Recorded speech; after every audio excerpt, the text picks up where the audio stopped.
The day they threw my suitcase onto the front porch and changed the locks, I didn't cry. I didn't beg. I just picked up my bag, looked back at the house I had lived in for 11 years and whispered, "You have no idea what's coming." They thought they had one. They thought a widow with nothing was easy to destroy. But my husband, the man they never respected, had spent the last months of his life making sure that every single one of them would regret this day. My name is Sarah, and this is the story of how a dead man's love destroyed an entire family's greed. I met Daniel when I was 26. He was warm, funny, and the most genuine person I had ever met in my life. We dated for 2 years, fell deeply in love, and when he proposed, I said yes without a single second of hesitation.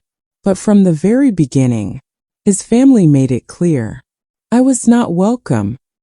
His mother, Margaret, a tall, cold woman who wore pearls every single day like armor, looked at me at our first dinner and said, "Daniel could have done better." Right in front of me, Daniel squeezed my hand under the table. He apologized later. He always apologized for them. His sister Victoria was worse. She was 2 years older than Daniel, sharp-tongued, and obsessed with money and status. She had married a wealthy man named Charles and never let anyone forget it. She called me the waitress at family events. Not because I was a waitress, I was a school teacher. She just said it to make me feel small. And Daniel's father, Robert, never said anything cruel directly. He just looked through me, like I was furniture, like I wasn't even there. For 11 years, I sat at their holiday tables, smiled at their passive-aggressive comments, and loved my husband through all of it. Because Daniel was worth it. He always said, "One day, Sarah, one day they'll see who you really are." I believed him. I just didn't know that day would come the way it did. Daniel was diagnosed with stage 3 lymphoma in January. I remember the exact moment the doctor said the word cancer. I felt the floor disappear beneath me. But Daniel, he grabbed my hand and said, "Hey, look at me. We fight. Okay, we fight together." And we did. For 14 months we fought. Chemotherapy, hospital visits, sleepless nights, watching the man I loved lose weight, lose hair, lose energy, but never lose his spirit. His family visited occasionally.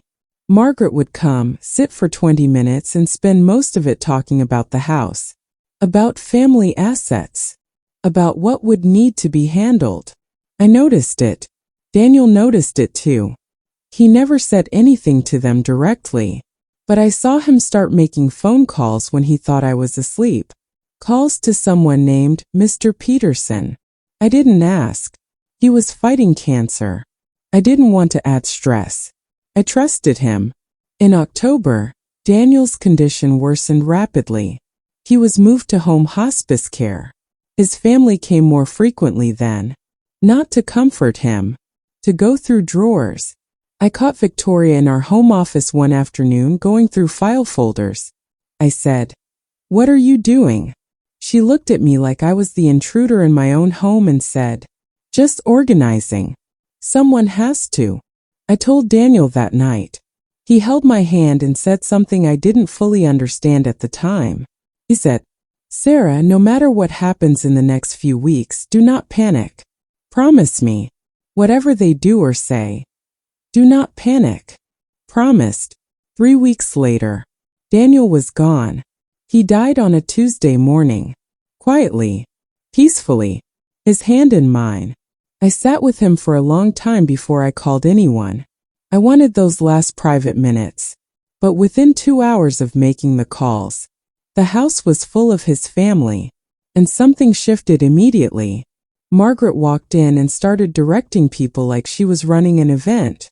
"Put that there. Move this. These chairs need to go to the dining room." Victoria went straight to the office. Robert stood in the living room with his arms crossed, looking at the walls, the furniture, the art, like he was doing an inventory. I was sitting on the couch, still in shock, still in grief, and nobody sat with me. Nobody asked if I was okay.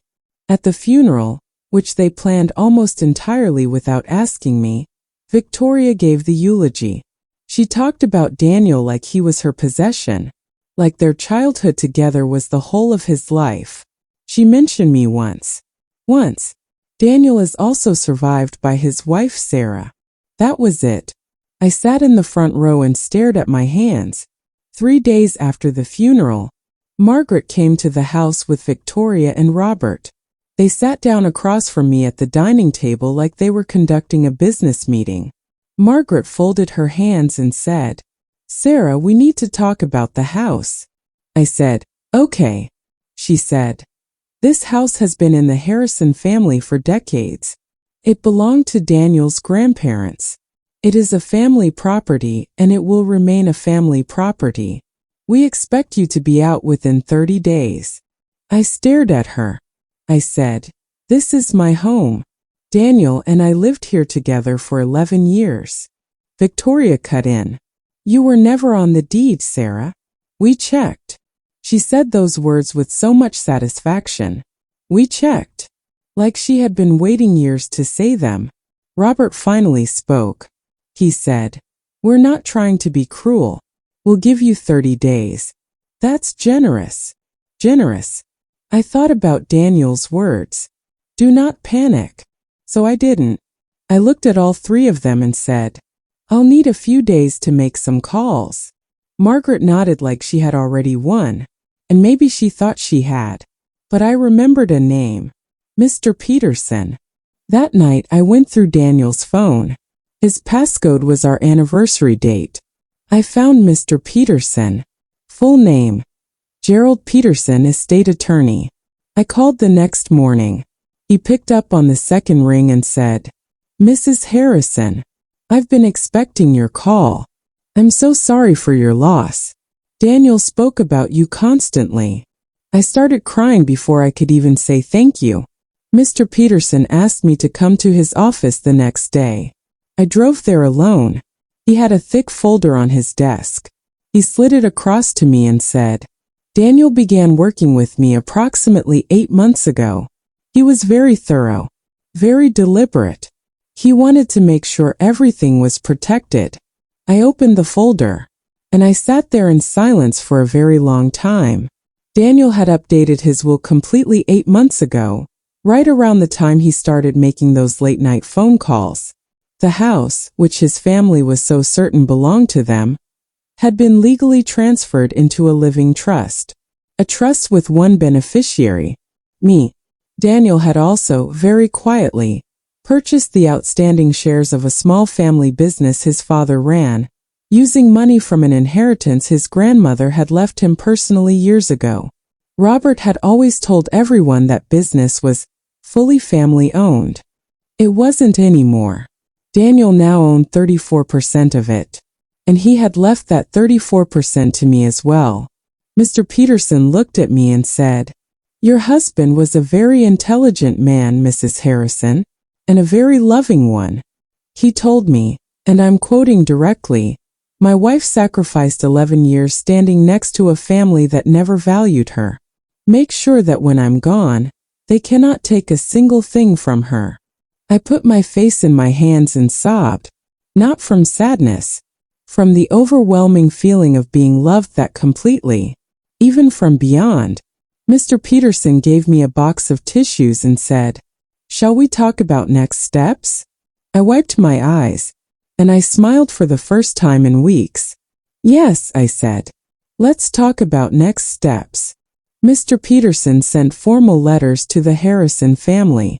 He requested a meeting at his office. All three of them showed up, Margaret, Victoria, and Robert, dressed like they were there to collect a prize. Victoria had actually brought a notepad. I was already seated when they walked in. Margaret looked surprised to see me. She said, "Sarah, this is a family legal matter." Mr. Peterson said very calmly, "Mrs. Harrison is the primary reason for this meeting. Please sit down." They sat. Mr. Peterson opened the folder. He explained the living trust first. He said the house had been placed in trust and that ownership had legally transferred to me. The family had no claim to it. None. The color drained from Victoria's face. She said, "That's not possible. The deed reflects the trust. Everything was filed and recorded properly 8 months ago." Robert leaned forward. "Daniel didn't have the right to." "Daniel had every legal right," Mr. Peterson said. "It was his grandmother's house, left to him personally. Not to the family jointly. To him." Silence. Then Mr. Peterson moved to the business shares. He explained that Daniel had quietly purchased 34% ownership from a minority shareholder 2 years ago. Robert went pale. That's not, he never. "He was very discreet," Mr. Peterson said. "Those shares now belong to Mrs. Harrison, which means, Mr. Harrison, that you no longer have majority control of your own company. Any major business decisions will require her approval." Victoria slammed her notepad on the desk. "This is a setup," she said. "He was manipulated. He was sick, he wasn't thinking clearly." Daniel updated this will while in full cognitive capacity, confirmed by 2 independent doctors who signed off at the time of filing, Mr. Peterson replied. "This will not hold up," Victoria snapped. Mr. Peterson smiled politely and said, "You are welcome to pursue legal action. However, I should mention that Daniel also left a recorded video statement, filmed and notarized, specifically anticipating a legal challenge and explaining his full intentions. I would not recommend that path." Complete silence. I looked at each of them. Margaret, who had called me unwelcome since the day we met. Victoria, who had called me the waitress for 11 years. Robert, who had looked through me like I was nothing. I said very quietly, "Daniel always told me you'd see who I really was one day." I stood up. "I hope today counts." And I walked out. Victoria hired a lawyer. It lasted 6 weeks. When Daniel's video statement was presented, a 22-minute recording of him, calm and clear, explaining exactly why he made every decision he made, their attorney quietly advised them to drop the case. They dropped it. Robert lost majority control of his business. I didn't interfere with day-to-day operations. I had no interest in running a business I knew nothing about. But I appointed a neutral board member to represent my shares. Robert had to answer to someone for the first time in his life. I heard through mutual friends that it was killing him. I stayed in the house. I repainted the living room, a warm yellow that Margaret would have hated. I planted a garden in the backyard. I put Daniel's favorite photo of us, the one from our honeymoon in Portugal, on the mantel where his family portraits used to hang. Victoria never contacted me again. Margaret sent one letter about 4 months later. It was 2 paragraphs. The first paragraph said she felt the situation had been handled unfairly. The second paragraph said that if I ever wanted to sell the house, the family would be willing to discuss a fair price. I wrote back a single sentence. "Thank you for reaching out. The house is not for sale." I never heard from her again. People ask me sometimes if I feel guilty, if I think Daniel went too far. And I always say the same thing. Daniel didn't do this out of revenge. He did it out of love. He spent 11 years watching me be dismissed, belittled, and made to feel like a guest in my own marriage. And in his final months, when he was exhausted and sick and fighting every single day just to breathe, he used his last energy to make sure I would be okay. That is not revenge. That is devotion. And every morning when I wake up in that house, in that warm yellow living room, with his photo on the mantel, I don't feel like I won anything. I just feel loved. Still, even now,